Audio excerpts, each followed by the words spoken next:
Hello， 大家好，我是宇哥。今天我们来讲比格斯2025下半年预言。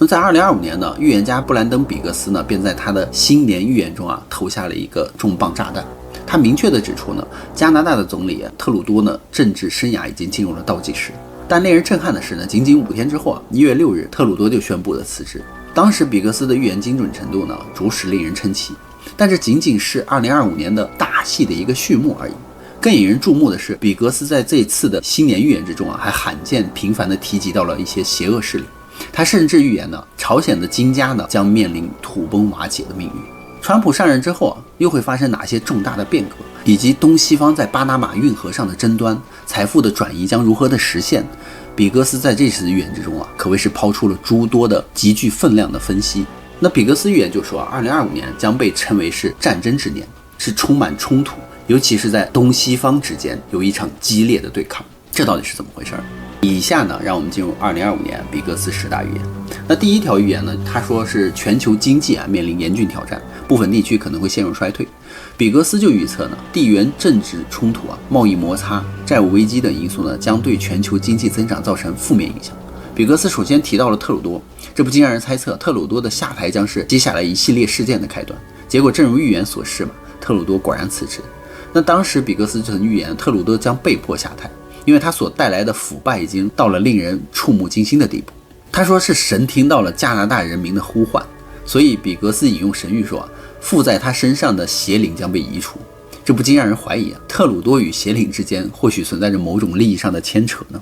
而所谓的邪灵就是不好的事情嘛。所以比格斯就预言呢，加拿大将经历极端的分裂，随后将迎来一场席卷全国的信仰复兴。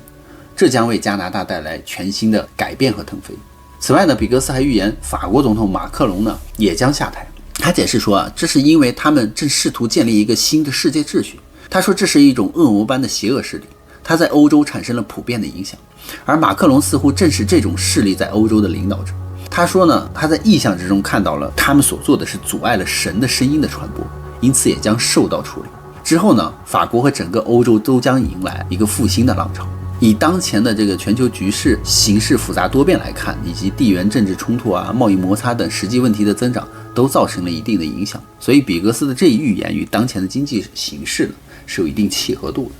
那第二大预言呢是自然灾害频发、极端天气事件增多。比格斯就说呢，在2025年，他认为气候变化而导致海平面上升、极端天气事件的增多将对人类社会造成严重的威胁。比格斯就预见呢，他说在未来将会出现一条清晰的分界线，如同当年的以色列人呢在西奈山上所经历的那样，那些奔向神寻求庇护的人将得到拯救，而那些退缩继续崇拜金牛犊的人，金牛犊也就是象征着物质偶像的崇拜的人呢，将会被地震吞噬，被闪电击中，最终呢坠入深渊。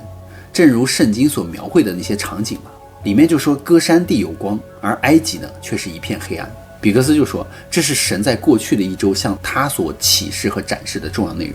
那第三大预言呢，比格斯就说是地缘政治冲突加剧，局部的冲突爆发风险上升。比格斯就说他认为一些地区呢是存在潜在的冲突隐患的，比如说中东、东欧、南亚，这些地区可能会成为冲突爆发的热点。比格斯说他在幻象之中就看到神对金家呢非常的愤怒，宣告他将像古埃及的法老一样遭受灾祸。那金家和他的家族未来会像多米诺骨牌一样倒下，而韩国和朝鲜的人民将获得好处。那比格斯看到呢，朝鲜的内部结构正在迅速的崩溃，建筑物倒塌，他并不确定这是否是幻象中象征性的一个场景。总之整个局面会一片混乱，而军方的高层呢将向亚洲求援，希望呢稳定局势并寻找新的领导人。这是一个严峻的时刻呀。届时呢，他说会出现一些神秘的事件，比如说天使显现奇迹降临，灵性的觉醒如同火焰般燃烧起来，带来深刻的一个变革。他说复兴的浪潮将会席卷整个亚洲。所以以当前的国际形势复杂多变来看呢，地区冲突和局势紧张时有发生。所以比格斯这一预言就是提醒我们关注地缘政治局势的发展，警惕冲突爆发的风险。那第四大预言呢，就是科技发展带来机遇，但是也可能引发新的挑战。比格斯认为人工智能生物科技的新兴技术快速发展将为人类社会带来新的机遇，但也可能会引发伦理和安全的问题。比如说我们现在呢，越来越多的人开始越来越依赖了 AI， 没有 AI 很多事情呢，以后慢慢的我们肯定就不会做了。一旦你依赖了 AI 呢，我们的人类啊就会越来越懒，届时就会离不开。那第5大预言呢，是社会矛盾加剧，社会稳定面临考验。比格斯就预测呢，在2025年的下半年呢，经济下行，失业率上升，贫富差距扩大，可能会导致社会不满的情绪上升，而引发一些动荡。因为比格斯之前还提到，他说他在意象之中看到了川普在白宫之中为国家祷告。当时呢，美国面临着巨大的经济灾难，所以比格斯就说自己意识到，在那之前那个全球一体化的计划当中那些人曾经打算是提前让美元崩溃的，以便推行单一的世界秩序。但神谕显示，他会延长这个时间，给予他的子民留下一个窗口期。比格斯看到黑暗势力被提升到了树梢之上，但并没有完全的消失。他看到加拿大、美国、墨西哥联合起来，而形成了一个统一的货币，形成了一个强大的联盟，以对抗其他国家的挑战。同时呢，加拿大的这个石原资油、墨西哥的农业和制造业，以及美国的经济基础联合起来，改善了美国的经济状况。他说，美国的经济如同一艘火箭从高空坠落，然后呢，川普拾起这些残骸，重新组装成了一架飞机，再次飞了起来。所以在这个过程中呢，他说美国将经历一次重大的谦卑。而这一切发生的都是因为美国之前过于骄傲，他违背了神的契约。所以比格斯就看到美国建国之初的华盛顿和所有伟大的开国元勋们都曾经与这个神立下了神圣的契约。他说这个盟约就像一个血脂契约，与肌肉和纤维组织相互缠绕，象征着人与神之间紧密的连结。跨越了漫长的岁月呢，契约有2面，一面是人的承诺，另一面是神的承诺。他说神的那一面呢从未改变，始终信守约定。但是人类的那一面几乎要断裂了，只剩下几根纤维勉强支撑着，所以就是我们的稳定性是处于摇摇欲坠的一种状态。所以比格斯这一预言就是提醒人们更加关注社会稳定的问题。那第6个预言呢，他说是新兴传染病毒的爆发，全球公共卫生面临威胁。比格斯就认为随着全球人口流动和环境变化新兴传染病毒的出现和传播的风险将增加。他说在2025年、2026年、27年、28年这段时间里神将会唤醒更多沉睡的灵魂，带来一次前所未有的灵魂大丰收。所以比格斯将这4年视为一个短暂而宝贵的小窗口期。他就警告说，如果瘟疫再次试图发生这个窗口期将会变得更短。因此呢，我们必须抓紧这段时间，完全信仰复兴所需要做的一切。也就是说，比格斯说，在2025年到2028年这段时间是不会有瘟疫再次发生的。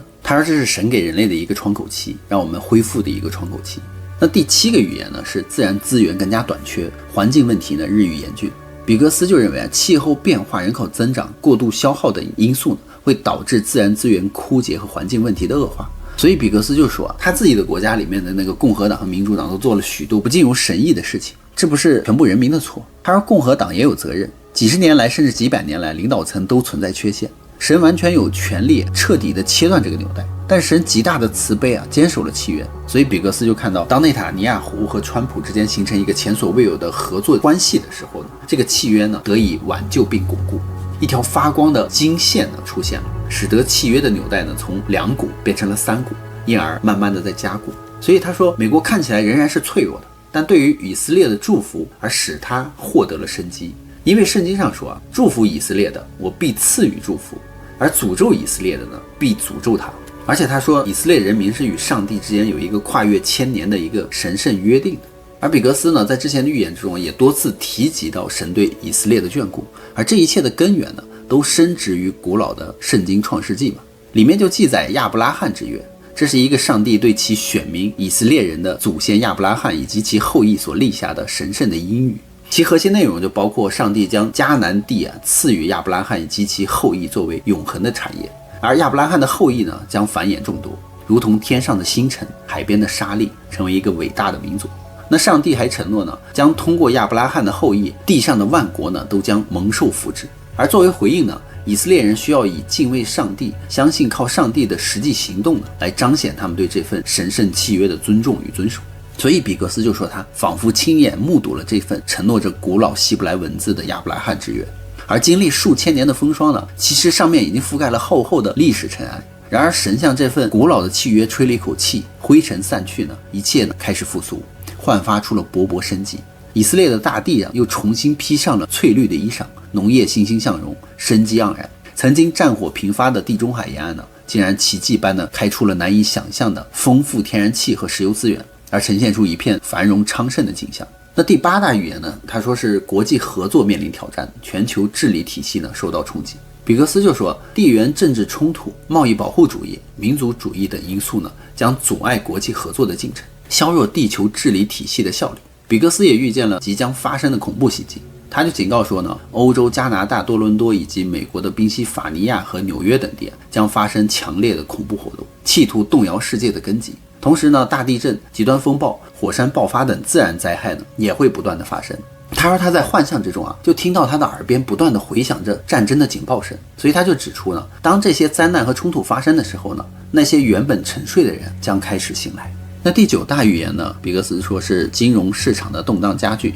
经济危机风险上升。比格斯认为债务危机、货币政策调整、地缘政治风险等因素可能会引发金融市场的动荡，甚至导致经济危机。这也就是前一段时间全球的那个股市暴跌的一个原因。比格斯说他还看到了加密货币等领域的爆炸式的发展，像火箭一样快速启动，这将贯穿于2025年的第1季度。比格斯曾在圣诞节期间就预言他说他看到5种有实用性功能的加密货币呢将爆发式的增长，其中就包括比特币、以太坊等等那些，还有马斯克的狗狗币等。而其他没有实用价值的加密货币呢，他说将像流星一样陨落。他说加密货币最终会崩溃，但在一定的时间内呢会有其作用，也与这个川普近期对加密货币的支持的态度相符，所以我们不妨拭目以待吧。因为川普他一上任自己也推出了自己的川普币当时还挺火爆的。那第10大预言呢，他说是新兴力量的崛起，世界格局呢将会发生变化。他认为一些新兴国家和地区将在政治、经济、军事等领域崛起，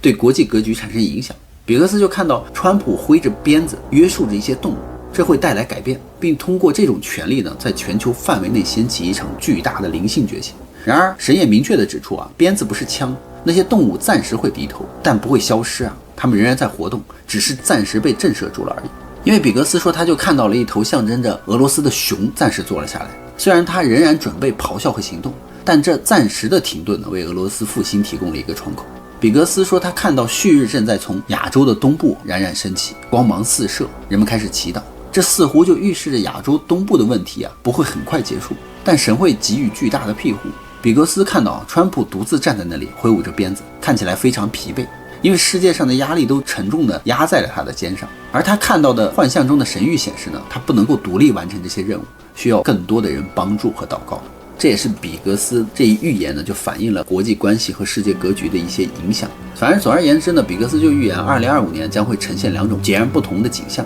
他说就是那些真正相信神、内心觉醒的人将会得到神丰厚的恩赐，比如说神迹般的医治意想不到的财富转移等等。而那些对神冷漠或者是信仰流于表面的人将面临剧烈的震动，其目的呢是为了唤醒他们。而那些已经觉醒的人在这个时候将会非常的忙碌，他们如同戴上了棒球捕手的手套，随时呢接住那些开始觉醒并奔向神的人。比格斯特别强调呢，对神的相信要像孩童般的纯真，要相信神会成为他所应允的一切。神应允2025年呢，将会是人类灵性茁壮成长的一年，将如同火箭般快速发展，进入一个全新的高度。尽管比格斯的理解或许带有他个人的局限，但是在天灾人祸不断袭来的时候呢，未来充满动荡的背景之下，他的语言呢，无疑也是在警示和提醒我们吧。无论我们来自于何种信仰和文化背景，都应该放下傲慢和偏见，真诚地探索真理，寻求真正的出路，这才是人类得以存续和发展的根本之道。